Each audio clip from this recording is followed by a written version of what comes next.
Welcome in, Coat Lords fans. Welcome in. We are here to do another movie review. And this one is on Rebel. Hot tramp, I love you so. Rebel Moon. I guess you beat me to that joke, right? Oh, really?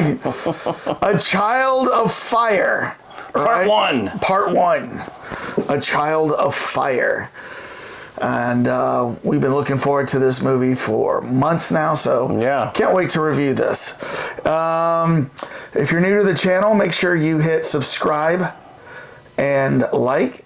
We always need to get double-digit likes, and then tell us in the comments, what did you think about Rebel Moon? And did you feel the same way that we're about to share right now? So, now, if you're also new to the channel, we always like to start our reviews off with a tasty beverage. Something that Dane and I have been doing for 15 years now. Have a beverage, watch a movie, review it, have a beverage. So, Dane, what are we drinking We are this week? doing, courtesy of you, Rebel Kentucky Straight Bourbon Whiskey. 100 proof. It's wheated. So it's a little bit sweeter, you know, but it's 100 proof means, you know, it's supposed to embark it with a couple of extra flavors, you know, because it's higher proof, so they're not watering it down as much. We're in Kentucky. Does it say where in Kentucky it's from? Original recipe, 100 proof, such as in Bardstown. I've been to Bardstown. Bottled for Looks Row Distillers, Bardstown, Kentucky. Okay. So I don't know if that means they actually did it there, and it's defiantly smooth. Oh, defiantly. Defiantly smooth. Because it's a rebel. It's a rebel. It's defiant. Original recipe from 1849. And you can see how dark it is. That usually is a very good sign with bourbons and whiskeys in general, just because it means that they've got a lot more, they're not watered down as much, you know? Well, So what do you it think? came out of the burned oak barrels, you know, that way. Wow, it is a tasty beverage. Definitely has a lot of flavors. I mean, you immediately get some like burnt like vanilla in there, but All right, Rebel 100, right? So, very yummy. good. All right. It's a cool bottle too. Yeah. Yeah, do it. Now, if you have not seen the movie Rebel Moon, Who are you? it is on Netflix, so you can go stream it for free. But if you don't want to hear spoilers right now, got a warning for you. Spoiler alert! We are about to go into heavy spoilers and talk about what happened in the movie. So if you don't want to see that, hit pause, go watch the movie, then come back, and then follow along with us. See if you feel the same way we thought, and have a discussion with us. Yeah, we love the comments. You guys got to put some more down there. We've got some fans who constantly put comments down there, but we're always looking for more people to add to the cult. Yep. All right. Well, we are huge sci-fi fans, so I can't wait. But before we reveal what we thought of the movie, let's see what the general zeitgeist, the general population, the gen pop, if you will, feels about this movie. Dane, did you avoid the Rotten Tomatoes? I did. You did? Yes. You promise? I did. Oh, yeah. Okay. 100%. All right. This one was easy because Voodoo is the one that messes me up. Oh, This one, that's true. That is Netflix true. doesn't put that up. That so is it was true. easier to like All right. ignore. So what do you think the critics gave Rebel Moon Part 1, A Child of Fire? I'm going to go 8.2 for the critics. 82%? Yeah. Okay. And then what did you think the fans gave? I think this is going to be a close one for some reason. I'm going to go 86. So 82% And 86. and 86%. Okay. Well, Dane, the critics gave us a 24%. What? Oh my God. A 24%. I don't, and you know, it blows my mind when I hear that because, I mean, yes, I'm a huge sci-fi fan, but I'm a judgmental sci-fi. Like, I don't like everything sci-fi. Right. I like the good movies, and it's like, I can't believe they would give it such a low score. Maybe it's the old part 2 or part 1, part 2, like the story wasn't complete, but I would love to punch a couple of these critics. Okay. Take out my light sword. Oh, there you go. So what do you think? Or you said the fans gave it 86. They gave it a 60%. God. Yeah. Pitiful. But it doesn't matter what critics and the fans gave it. It matters true. what the cult lords You speak the truth, man. gave it. Word. Yes. Did I use that appropriately? Yeah. So we just got our scores in that were held over the weekend at the vaults of our accountants, Deloitte and Douche. And they were hand delivered by Larry, who came in. He's no longer here. He had to run, had some other appointments, but Larry did deliver those for us. So, thank you, Larry. Without further ado, let's get to what the Cult Lords thinks of this movie. You ready, Dane? Yes. All right. So, on the count of 3. 1, 2, 3. 3. You suck. Are you gonna punch Rebel me? Moon dumpster fire. Bam, Yeah. bam. 5.8. You go, girl. 9.7. So we could not be on opposite ends of the This spectrum. hasn't actually happened for a while. This has been a long time since we were this far apart. This might be the farthest we're ever apart. This movie was hot garbage. Oh, no way, man. Oh, my I've God. watched it twice already. I watched it twice too, just to make sure. I've rewatched scenes multiple times. All right, 1, 2, 3. Oh, man, that dreadnought's coming to kick your ass. So what's your beef, dude? this movie sucked. This movie was a yawn fest. Oh. And then there were so many predictable plot lines and tropes. And it was just, I said when we watched the trailer, the trailer excited me so much. And I said, you know what? Too high. Zack Snyder, he's done this to me before with a trailer. If you watch Sucker Punch, it's one of the best trailers I've ever seen. Then I watched the movie and it let me down. And that was the only thing that's ever let me down by Zack Snyder, because I've liked everything else, including Army of the Dead. Some people Which I was okay with. Some people didn't like Army of the Dead. I liked Army of the Dead. I like 300. I like, his... Oh, and that's funny, because I was kind of thinking when I was watching this movie, God, I see some of the graphic elements of 300 in here, but I forgot that he did that. Oh, yeah. For some reason, I thought that was Frank Miller and somebody else. Well, Frank Miller wrote it. Wrote it, yeah. Zack Snyder directed it. Well, that explains it. So, yeah. So there was a lot for me going up to this movie that I just could not wait.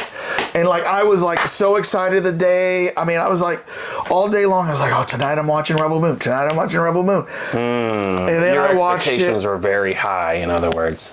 I don't even think if they were low that this could have saved. Well, how could you tolerate a second watch if it was that bad the first? Because disbelief? Because there have been occasions where I did not like a movie on the first watch, but then I appreciated it more on the second watch. Yeah. So I went through and I watched it again, and still hot garbage. Horrible movie. Wow. Horrible movie. First of all, it's one of the most boring intros to a movie I've ever seen. Well, what do you mean? They did that whole thing with the giant dreadnought coming in, and you had Anthony Hopkins giving you the... Well, is the background on the Empire, and then you find out it's the robot actually giving you the narration. Well, so he's giving you the background on the Empire. Okay, big deal. Then cut to Farm Girl on a moon with a stunning visual of a Saturn-like planet, and she's on the moon, right, in the background, using 1800 technology to plow the field, right? The same freaking things that our people did 200 years ago.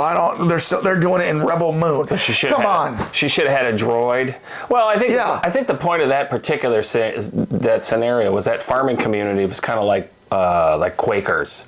Okay, You know, like they made Amish. the Amish. Like Yeah. they were like, because they didn't have any technology. Right. I mean, they weren't even embracing guns. Remember the Right. guy's like, oh, I found your gun in the thing and I've been hiding it.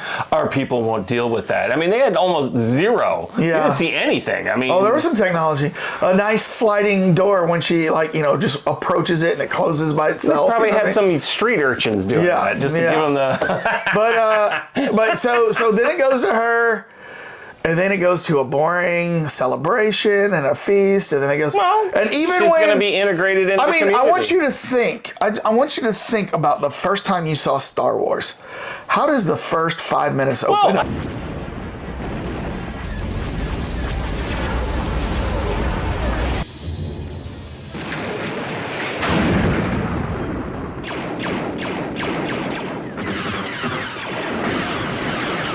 I mean, but How does the first 5 minutes But I open think up? that might have colored your opinion because you were expecting Star Wars to come out of this. And Well, yeah, because this was written to be a Yeah. Star Wars epic movie, and but I'm just saying, if you're going to be an epic movie, get my attention in the first 5 I minutes. remember how the first Phantom Menace started. How did that start?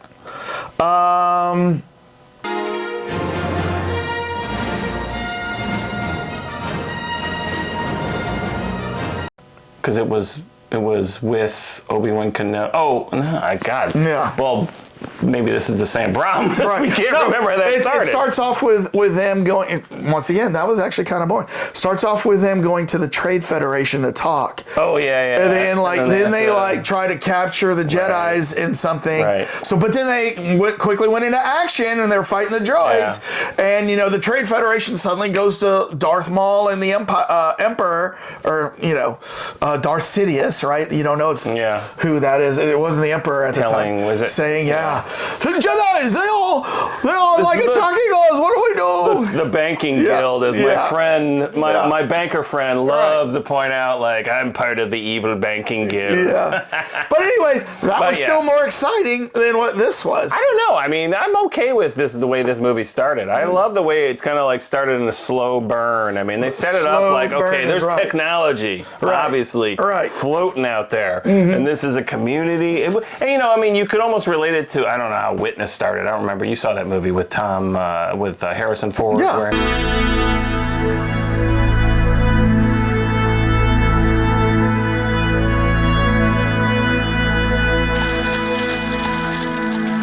I mean, it's a little bit of like an element of like it's a farming community, and there's a big bad, I think it starts off with a murder going on, and that's when I liked it because it was kind of a mystery. Yeah. Because you were wondering, well, what's her background? I mean, you were like, okay, she's not part of the community, and this is a very simple. I don't know. Boring. I had a different. And then was your dad there yelling at the screen? By the way. Did you see it with your parents? I did see this one with my. Well, I saw it with my dad. My mom did not want to watch it. Really? Yeah. She probably would have. I would have loved it. And I said to her, "Good call, Mom." Oh, she probably would have liked it. No. What would your dad say? He was like disappointed too. Yeah, of course. Yeah. There was.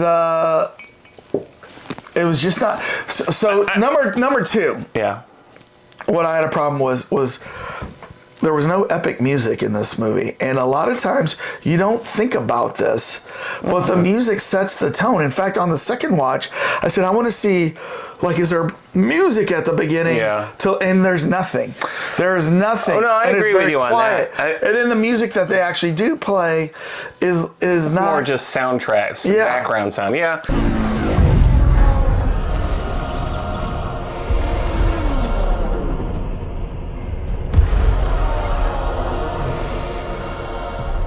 I wouldn't be surprised if he deliberately did that. He's like, look, we're not, because remember, he proposed this to Disney, i.e. Star Wars people, and they said no. So he had to Thankfully, they said no. He had to skirt the edge here. I mean, he couldn't go full on and turn this into a Star Wars movie, which would have been major soundtrack, light swords, all. I mean, he was very subtle with everything. He stole a lot from the Star Wars But he didn't franchise. do it far, and he didn't go past the You still point. have to have. Music makes a big deal. Yeah. Well, I agree. I just think until you pointed that out, I didn't even notice that the music wasn't there. Go watch it again and listen for the score. Yeah, I wasn't thinking this is a Star Wars, like, I need, like, epic sound. I was hoping this was going to be this generation's movie where you say, man, that changed cinema. Like when you first saw The Matrix, you said, I just saw something that I will never. But that soundtrack was over the top. What? That soundtrack was over the No, top. I'm not talking. I'm not talking sound right now. Right. I'm talking just as a movie as a whole, where you watched it and you said, "Oh my gosh, that movie! Like I will never forget that movie. No. That is now in the pantheon." When you saw Gladiator, I thought, "Oh my gosh, this movie is so good." It's now in the top 100 movies of all time that I've seen. Right. When you saw the first Raiders of the Lost Ark, you saw the first Blade Runner. Right. When you saw, the Aliens for the first time. And, there's been some movies, like when you saw Dark Knight for the first time and you saw a Heath Ledger Joker, you're like, I just got blown away because I just saw something I didn't think I was going to see. You know what I mean? It was a much more, at that time, you had not seen a Batman that was that serious. You'd always seen the jokey stuff. The jokey stuff with Michael Keaton and Jack Nicholson, or you saw Adam West, right? So I was expecting something in that vein to watch this. And actually, the counterpoint here with the sound is I love the sound effects. I mean, the sound effects.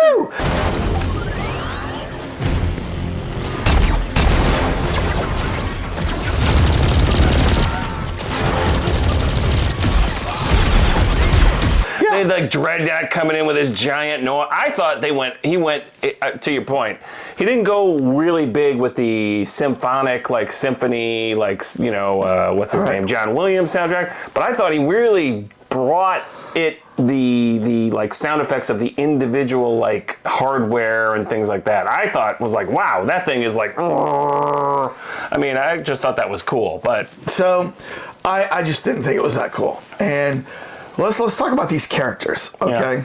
Because that's kind of the next thing I had a problem with. And I have a feeling too, on that note, about the characters. I have a feeling he was like, I can't go into every single character background in this particular movie, so we're going to really expand it in the next one. So he was very light touch on all of this stuff. So go ahead. With that said. He was light touch, but I still think he spent way too much time assembling the team in this movie. Now, if you look at it, the fact that it's going to be a two-parter, maybe I'll give him some credit, like, okay, it's going to be a two-part movie, right? So, you are assembling. But 2 hours to assemble the team and then, basically an hour and a half to assemble the team and then 30 minutes of the rest of the storyline. It was like... Yeah, I mean, I will agree that it was very light and it was drawn out. All right. But what I thought he was trying to do was really set the long-term kickoff for every one of these characters. Like, when he had to go and, like, for instance, the woman that had, what was her nemesis, and she has to go fight the spider. There's a whole bunch of backstory on that with the spider and everything that didn't really make it in here, but it's going to make it into the next one. Well, apparently he is going to have a director's cut before part 2 comes out. That adds like an hour in. So, and I'll probably still be a sucker and watch it. Seeing if it made it any better. But Nemesis, by the way, they made her blades light up like lightsabers, but she looked like Vampire Hunter D. Do you know who that anime is? Yeah. Vampire Hunter D? She has the got hat? The Korean. Like a very Korean. The Korean, remember the kingdom that she's wearing? Yeah. Well, that's where she's from. Yeah. But and that totally reminded me of Solomon Kane, the Vampire Hunter, But I don't know. I like that too. But they didn't go into her backstory. Mm-hmm. I mean, they didn't explain a lot. They just had to show. He was like, well, I'm not going to show the background of all these people. And then what I laughed out loud was... What did you laugh out loud? General Titus, who is played by Djimon Hounsou. You remember him, Yeah, he's from... I Want Free, you know what I mean? From the Slave movie. The Slave movie, I know. He's been in... And then he was in... So this is what I thought was funny. He was in the movie Gladiator. Was he in there? Yeah. Oh. Where does Russell Crowe meet him? Where? Oh, he's a gladiator in the gladiator arena fighting. There was a lot. And where do you find this guy in this movie? Oh, he's a gladiator in the gladiator But he had arena. a big white beard, like a dreadlock beard, you know? I mean, I was just like, okay. That was like too much of a call to gladiator. I think right you're too there. smart is the problem. No. Zach doesn't expect smart people to watch his movies. Maybe that's it. And there was too many calls to Dune, to John Carter, to Gladiator, to Star Wars, to, I saw... The movie touched on a lot of stuff. Oh, man, I saw, like, way too much stuff. And a lot of times it's like, I was looking at the characters and everything. I mean, they've all been, like, in some form or another, like, there's, like a Kevin Bacon 6 Degrees type of thing, like, this person's been in that movie and that person was in the same movie. So, like, Ed Skrein... Do you remember him? No. So he's like... Atticus Noble. Oh, yeah. So he's like in... He was in Game of Thrones. Do you remember who... Yeah. Do you remember who replaced him in Game of Thrones? Yeah. Yeah, I do. It was one of the other guys in here. Oh, okay. And so this guy right here, Gunner. Yeah, he was in Game of Thrones. Who plays... I don't remember him in Game of Thrones. He was in the episode, like, it's season 4. Not a big one. Okay. So there's like So three the guy who people plays from Game of Gunner, Thrones. who's the farmer... Yeah. I thought, like, he had the charisma to be this dashing rogue, and he was like a coward in this movie. He ends up kind of having a story arc where he redeems himself, you know what I mean? And he kills... Well, but again, I think think about a Quaker Amish being in this situation. They're going to be in the background. They're not supposed to be like pushing themselves out there. Yeah. Remember he says to him, have you ever been off the planet? The guy's like, I've never been in, I don't know if he said this, but I've never been in a spaceship before. And then the guy who plays Darien Bloodaxe, this guy. Yeah, that's from... he plays Cyborg. Cyborg, yeah. From Justice League. I didn't realize that. I kept looking, I'm like, why is that guy so familiar? And then I went and looked at him. I'm like, oh, it's Cyborg. Yeah. But it was Cyborg, and then the main character, what's her name? This one. She was in one of his movies, too. So I was like, I know her from something. Do you know who, to me, was the most interesting character, and I really wanted to see the story arc? What, the evil guy? No. Or the Charlie Heineman guy from Charlie Sons of Heineman? Anarchy? No, wasn't him. It was... The old guy? No. It was the robot, Jimmy.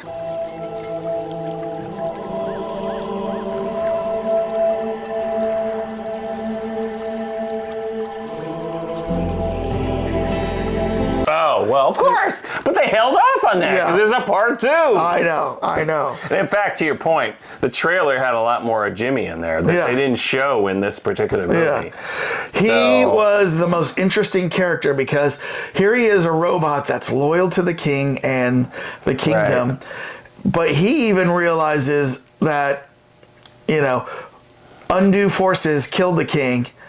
And now and I guess a lot of them, like, committed or killed themselves or whatever, or wouldn't do anything. They implied that, or they just wouldn't do anything anymore. It was subtle because it was almost like we could see this as an audience, like, okay, these are obviously robots with AI, and they've made a vow, I'm assuming, to the king, and the king gets killed. Yeah. But then everyone else is like, what's your problem? You're not following my orders. Like, what, like, well, that... So, and to that scene where he shows up in there and he's looking at the gun and he's got the flowers and the girl's about to get raped by the very Nazi-looking guys. Very Nazi-looking guys. All of them were Nazi-looking guys. There's a reason I put Inglourious Bastards back there and Wolfenstein over there. It's just like, man, he is definitely going full Nazi on the evil empire guys. Yeah. But now the thing that I agree with you, that robot, there was a whole backstory that they kind of hinted at, but they didn't explore. Yeah, and then I was actually with the Charlie Hunman character. His name is Kai. It was kind of funny. It was kind of funny when he says, "Hey, before we go off to like the big battle and we do this, do you mind me stopping off at this planet and paying off some debts?" And I was like, that sounds like Han Solo, talking about Jabba the Hutt. I was like, are they making this guy the Han Solo type character? Then I have to say I was surprised when there was a flip. I was going to say, because then Han would never have done that. No. Much as Han was... Hey, guys, meet Darth Vader.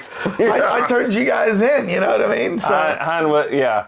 So I agree with you. That was a tricky, they were like playing it. Yeah. Like he's that character. Like I'm the hunter that's out there and I'm like a thief. Doing the Millennium Falcon, making the Kessel Run at 5.2 or something like that? Something, parsecs. Parsecs? Yeah. What was that? I don't know, something dripped into mine. What? I don't know. I don't know what happened, but I just got wet and it felt like I got dripped on. So maybe your ice cube exploded. Maybe so. So yeah. Spider. And then the other character, Tarak. Which one was Tarak? Oh yeah, him. So the funny thing is, a lot of these another Game of Thrones guy, by the way. Oh, really? Yeah. I don't remember him in Game of Thrones. There's like 3 of them were all in like minor roles. Oh, okay. And so where was he in Game of Thrones? Yeah, there he is. I don't know. Gono. He was one of the Dothraki generals. Dothraki. Okay. Yeah, Dothraki generals. So what I thought was funny about him was, first of all, Zack Snyder put way too much slow motion into these fight scenes. I understand a little bit which of is that. very Sucker Punch, right? Very Sucker Punch, very 300-ish. Yes. But then he must love the filming where, do you know where he like runs and he jumps and he's like, and he like throws back both his arms and legs and he jumps onto the bird? Yeah.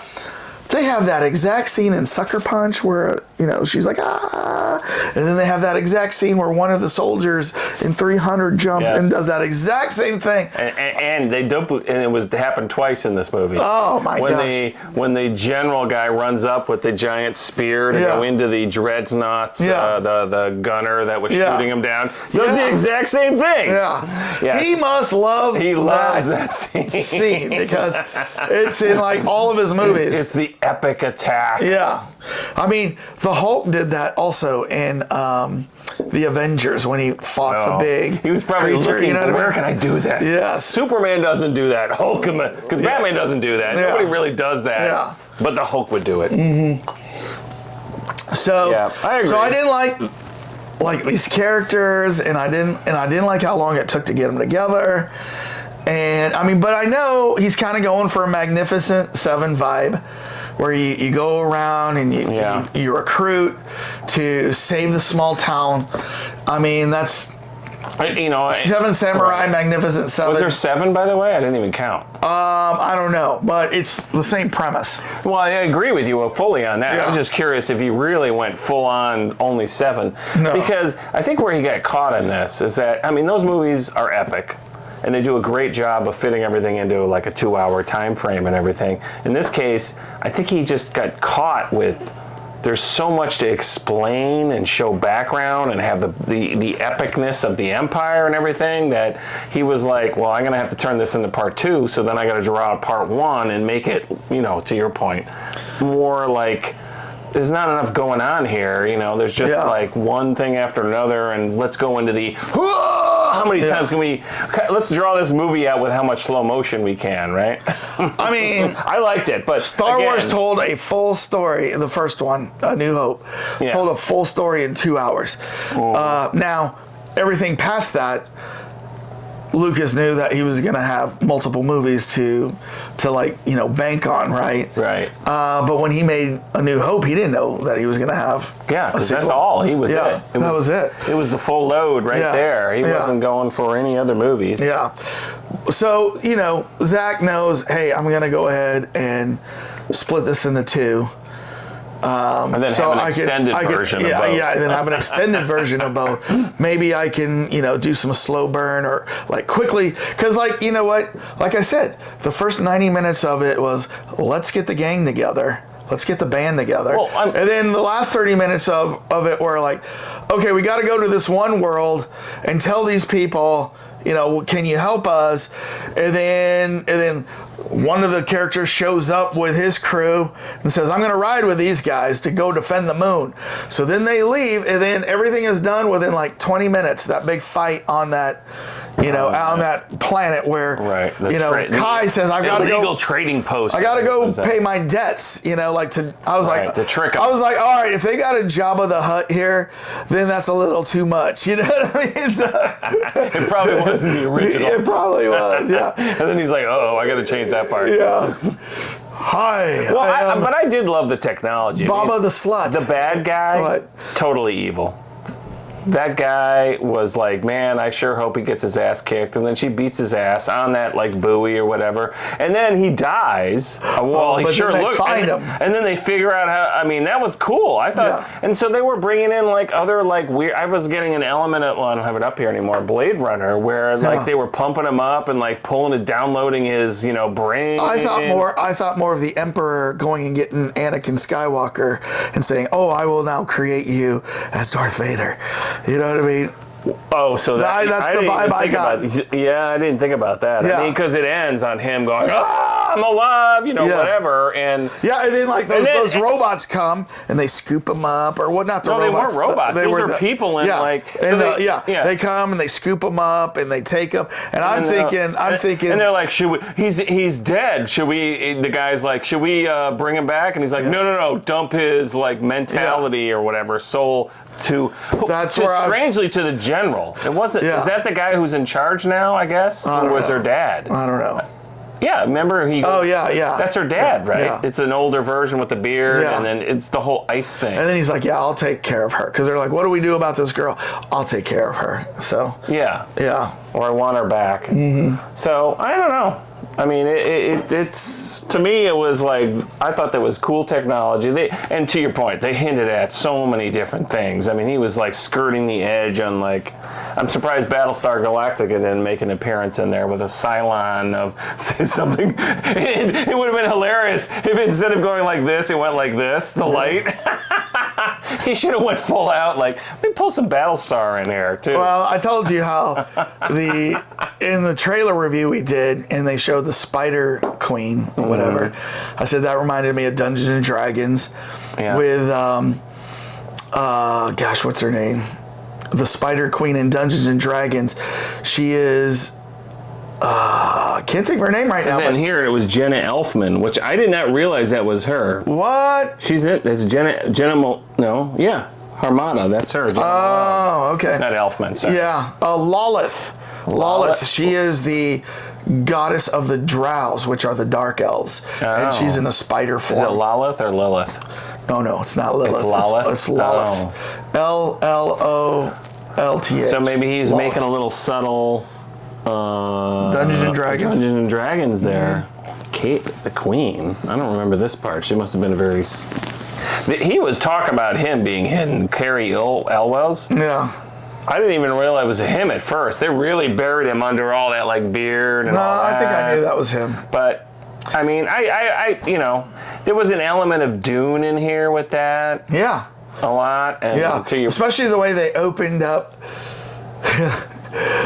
I don't want to say what I thought it looked like when they open up space and then it comes out, you know what I mean? The giant penile dreadnought came out? Coming through a birth canal kind of thing, you know what I mean? I wouldn't be surprised if somebody was... Oh my God. I wouldn't be surprised if Zach said, make it look like that, but change it so no one's going to notice. I'm sure people notice. I immediately laughed. I was like, that is very suggestive, you know what I mean? Yeah. But, that kind of reminded me of Dune a little bit, because when they, bend space and time, that's kind of similar to that. Well, and the other thing too is they call the. I was curious to know how much he was going to leave in here that were direct tie-ins to Star Wars, knowing that this background and Dreadnought, that's a direct tie-in. Mm-hmm. And did you run into anything else that you thought, oh my God, this is... Well, of course, when Nemesis uses the two swords, why do they have to light up like that? You know what I mean? She did wait. Yeah. It wasn't instant. Yeah. Like I said, he was setting the tone there. And plus they were wide swords. They weren't thin blades. And still. And notice nobody called them what they were. And said, are those your light swords? Yeah. Are those lasers on your sabers? Yeah. Sun swords. He is Thundar, the Barbarian. So demon dogs. Oh, demon dogs. Yeah. So I thought this movie was horrible, and it was a waste of time. And I wasted my time 2 times, and I'm probably gonna waste it a 3rd time to watch the director's cut. And then, of course, we'll see what part 2. If you hated it that much, why would you do that? This is because I'm reviewing this movie, and I want the to. 3rd time. Why would you watch it the 3rd time? Well, because I want to see what was left out, and like okay. a lot of people didn't like how Justice League was, and then when they watched the Snyder cut, they're like, "Oh, this is way better," Well, right? but that was different, right? Because Because it was a different director. who finished the first Yeah, one, right? Or yeah. completed it. Yeah, And then but came back I and still redid it. want to see. I do want to see the missing scenes, and if Yeah. there's an hour in it, does it change the dynamic of the film? And I want to see that. Well, maybe that's the problem with the whole movie in itself. He should have made 3 parts, and then it said, I need to put more detail in here, I need to fill it out, I need to correct things. I don't know.